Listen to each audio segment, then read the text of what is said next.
Hello, my name is Yukti Tushar Chetre. I am studying in third class. My school name is JP Upper Primary School, Chilwa. मी आहे पूर्णविराम.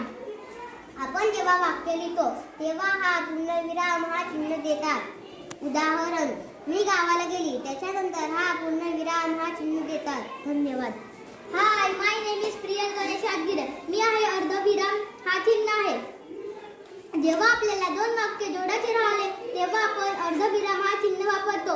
उदाहरण, गड आला पण सिंह गेला. धन्यवाद. हॅलो, माय नेम इज सायो उमेश सुरकुल. मी आहे स्वल्पविराम.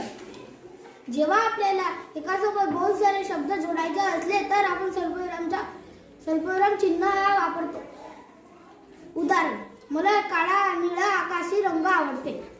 माय नेम इज विनीत विनंतीधारे. मी प्रश्नचिन्हावरून उदाहरण सांगणार आहे. तुझे नाव काय आहे? हाय, माय नेम इज प्रतिभा मुंडे. मी आता तिसरी शिकते. मी आहे उद्गार चिन्ह. उद्गार मनातील भावना व्यक्त करण्यासाठी उद्गार चिन्ह वापरतो. उदाहरण, बापरे केवढा मोठा साप आहे.